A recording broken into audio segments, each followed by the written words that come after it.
کیا آپ نے کبھی سوچا تھا کہ تیل، میزائل اور نعرے لگانے والا ایران ایک دن مہنگائی کا ہاتھوں خود نعرے لگانے لگے گا؟ لیکن کچھ آوازیں نعروں سے زیادہ طاقتور ہوتی ہیں اور کچھ خاموشیاں چیخوں سے بھی زیادہ خوفناک۔ آج ایران میں سڑکوں پر صرف لوگ نہیں نکلے بلکہ برسوں کا دبا ہوا درد باہر آ گیا ہے۔ یہ آگ صرف عمارتوں میں نہیں لگی، یہ آگ ایک پوسٹر کو لگی ہے، یہ آگ امیدوں کو، روزگار کو لگی ہے۔ آخر شہروں کا انٹرنیٹ بند کیا گیا، کیوں؟ Social media plate form block کر دی گیا، آخر کیوں؟ وینزویلا کے ساتھ منسلک کیا جا رہا ہے ایران کو۔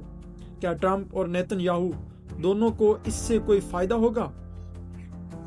ایک 22 سال تہرانی لڑکی کا تعلق اس سے کیا ہے؟ کیا اینڈ آف اسلامک ریپبلک ہو رہا ہے؟ ان سب سوالوں کا جواب آپ کو اس میں پتہ چل جائے گا، تو چلتے ہیں ویڈیو کی جانب۔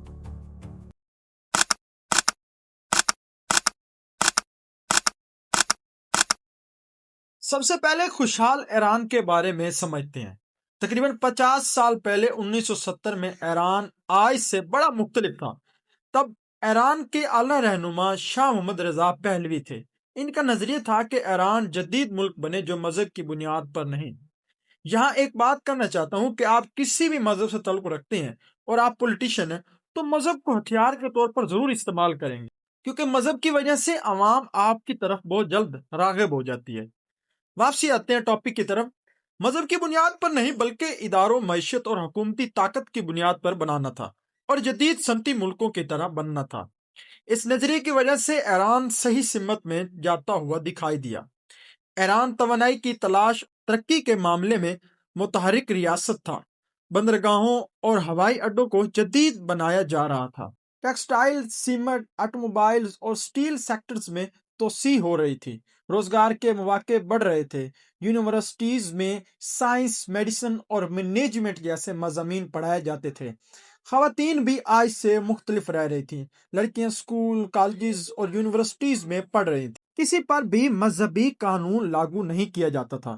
حجاب پہنے یا نہ پہنے وہ آپ کی مرضی تھی۔ اس وقت ایران کے مذہبی لوگ یہ دیکھ کر بہت پریشان ہیں کہ بے حیائی زیادہ پھیل رہی ہے اور کہا گیا کہ شاہ رضا پہلوی امریکہ کا بندہ ہے۔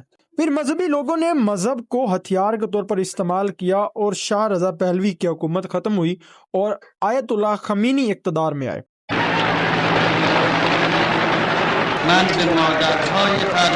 اب آتے ہیں جلتے ہوئے پوسٹر کی طرف۔ ایک عورت جو ایران کے شہر کے چوک میں کھڑی سگریٹ سے پوسٹر جلا رہی ہے۔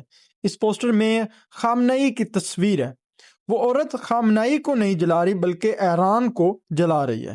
ایک اور بات یہ حیران کرنے والی ہے کہ نہ عورت نے حجاب پہنا ہوا ہے اور ساتھ ہی سگریٹ نوشی کر رہی ہے، وہ بھی آج کے دور میں، اس دور میں جب ایک لڑکی کے حجاب سے بال باہر نکل آئے تھے تو اسے اسی کی وجہ سے گھسیٹ کر لے جایا گیا، وہ بھی سڑک پر، اور پھر اس پر تشدد کیا گیا، اتنا تشدد کہ وہ کومے میں چلی جاتی ہے اور شاید وہ کبھی واپس نہیں آئی۔ یہ 22 سال کی ایک تہرامی لڑکی تھی۔ شاید اس کو دیکھ کر آج کی لڑکی کے اندر موت کا خوف ختم ہو گیا ہے۔ اسی وجہ سے لڑکی ایسی حالت میں ہے یا کچھ اور مسئلہ۔ حالیہ دنوں میں ایران کے دارالحکومت تہران سے آنے والی ویڈیو نے پوری دنیا کو ہلا کر رکھ دیا۔ تہران کے علاقے کوہلنگ اور سعادت آباد میں عمارتیں جل رہی ہیں۔ بعض مقامات میں مساجد کو بھی آگ لگائی گئی۔ یہ سب کچھ مظاہرہ عام نہیں بلکہ شدید عوامی غصے کی علامت ہے۔ یہ مظاہرے تہران تک محدود نہیں رہے۔ انسانی حقوق کی تنظیموں کے مطابق ایران کے 100 سے زائد شہروں میں احتجاج ہو چکا ہے۔ ملک کے تمام 31 صوبے اس لہر کی زد میں ہیں، لیکن سوال یہ ہے کہ آخر عوام سڑکوں پر کیوں نکلے؟ اس کی وجہ شدید معاشی بحران کا شکار ہے۔ ایرانی کرنسی ریال اپنی تاریخ کی کم ترین سطح پر پہنچ چکی ہے۔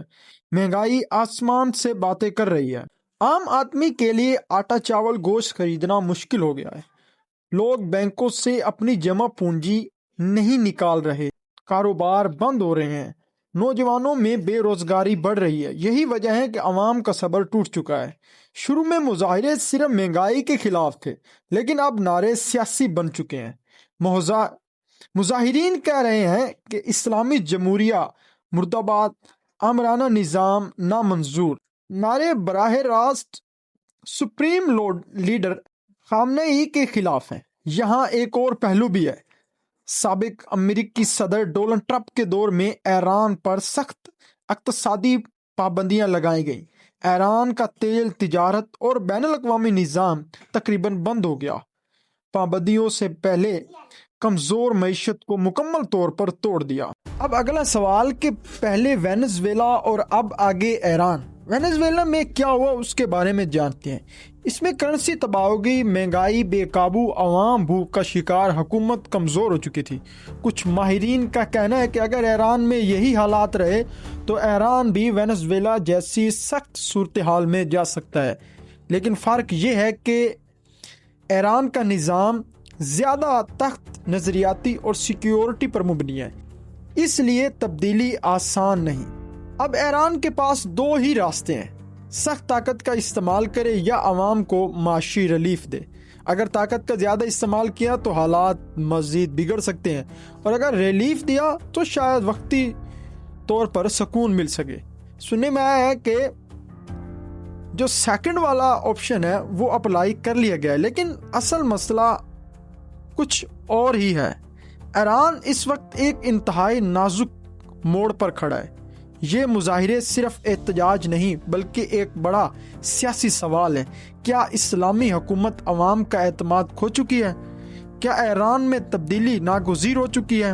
آنے والے مہینے ایران ہی نہیں پورے مشرقی وسطی کے مستقبل کا فیصلہ کریں گے۔ اگر آپ کو میری ویڈیو پسند آئی تو ویڈیو کو لائک کریں اور چینل کو سبسکرائب کریں، اور اپنی رائے کمنٹ میں ضرور بتائیں۔